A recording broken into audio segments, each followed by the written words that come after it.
Hi, this is Tess, your FMCG business coach. Today I want to talk to you about product visibility, and what I mean by that is how you can make your product more visible across channels. That is, either you're using the supermarket or you're using the traditional market, which is the open market, how you can make your product stand out. Fortunately, where I'm seated today gives a good illustration of that. So you see that the background of where I'm seated has so many elements in it. And so if you're not careful to listen to what I'm saying, the element behind me may distract you. However, you are, as a manufacturer, you are interested in what I want to say because you believe it will help your product. It's the same way in a supermarket. There'll be many other products that will be trying to distract the consumer's attention. But your job with your packaging is to ensure that your packaging plays the kind of role that I'm playing now. Your packaging communicates value, that your packaging communicates information such a way that when consumers pass by and there are other elements of distraction on the supermarket shelf or even in the open market, they will still be able to pick you out because of the value you deliver and because of the tangible and intangible value that you deliver. But today I want to zero it down to your packaging, because as consumers, like I always say, we buy first with our eye, and our eye connects to our emotion, and from there we now make the purchase. We now make the purchase that we make. So how can you make your package or your product stand out in a supermarket shelf? First thing I would say to you is that, as I said many times already, we buy with our eyes. So your product has to be in such a way that it is attractive to the consumer. And by attractive, I don't mean go and slap red or yellow or, just different vibrant colors on it. Yeah, color block range, but yeah, that is gone for now. What I mean by attractive is by the choice of color that you use. Red are certain colors. Red and certain other colors are some of the colors that you can actually use to draw attention depending on the product category that you're dealing with. So if you're using red, for instance, or you're using orange, or you're using green, or you're using, just colors that stand out depending on how that color play against the different elements that you have on your pack. But what you want to ensure is that if, for instance, you're going into the manufacturing of juices, for instance, you know that juices in this country over time have played with too many color palettes. A lot. Sometimes you see them ranging from blue to purple to different things. You may want to take a neutral ground by being different, by making your juice just pure white with your logo on it. So I don't want to deal too much on this. I have a class already on product packaging. If you want to do that, you feel free to go and look at that. But today, I just want to mention very quickly 4 elements that can help you stand your product out on the supermarket shelf. One of it I already mentioned, which is in the colors that you use. And your colors have to do with your branding and how you assimilate and just put all the colors together to make it something pleasing and attractive to the eye, play a very big role in how your products stand out on the supermarket shelf or across any channel. The second thing I want to talk about is the value that you're communicating to the customer.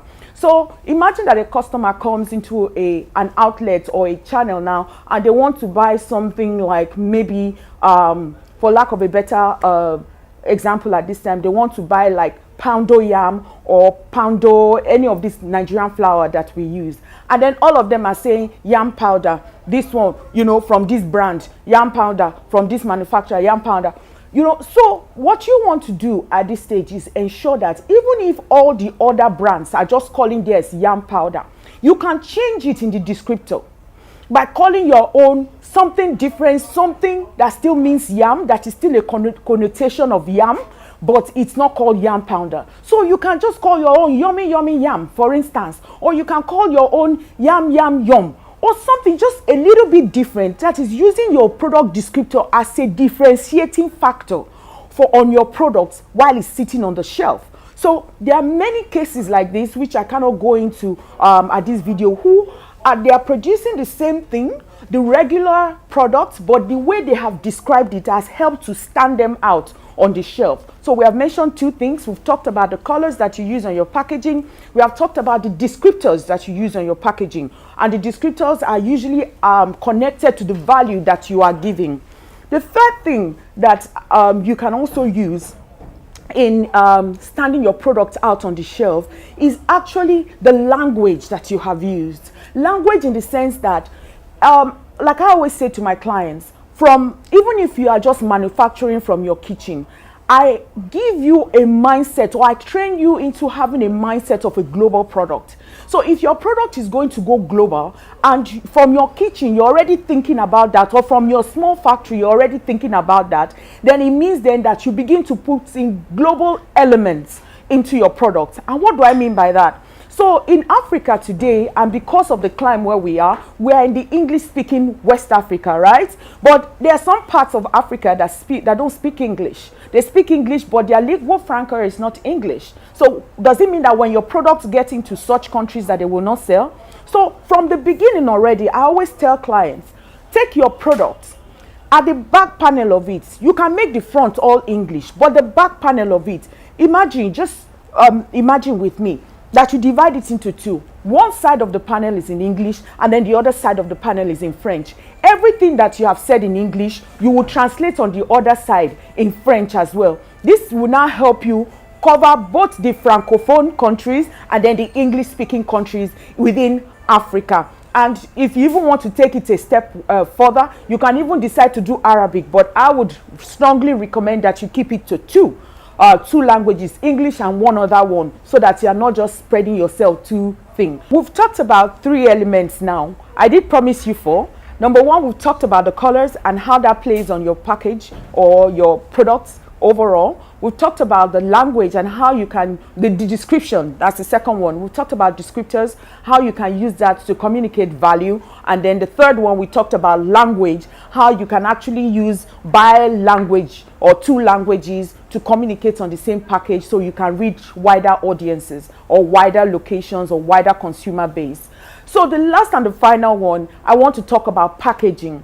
A lot of times we don't realize that the packaging format that we use in our product actually determines to a large extent the choice, the consumer choice. So let's say I want to package something like what's it called, like Zobo, for instance, which is like a popular refreshing drink in Africa. I package Zobo and I decide to put it in sachet. So when you, for some things in this part of the world, some products go with certain packaging formats. So putting Zobo in a sachet is already like a misnomer in the mind of the consumer, because according to the consumer's mindset, Zobo should actually be in either a bottle or in a carton. And when I mean carton, you know, the reclosable, disposable cartons. So the consumer mind already registers that most drinks that have value, even if you are targeting the bottom of the pyramid or you are targeting low income earners, Zobo should not be in a sachet, because number one, not only is it a problem for channels to be able to stack you, you will incur a lot of losses, because when you stack them on each other, they start to burst and you're losing money in your business that way. So to keep a long story short, please match your product with the packaging format that registers in the mind of the consumer, so that you will not have to tell too long a story in selling the products to the consumer. So I hope this has helped. I could go on and on about packaging because I had over 10 years experience working in a multinational packaging company. But for now, I'll keep it short. If you need any more information around your packaging or around any of the 4 points that I've mentioned, my social media handles are displayed across the screen. If you have any question around any of the 4 points that I've touched on colors, on descriptors, on language, and on packaging, then please feel free, send me a DM or write me an email, and I'll be very happy to help you. All right then, until then, please like, share, comment, and let me know how we're doing. Okay, thank you very much, and God bless you.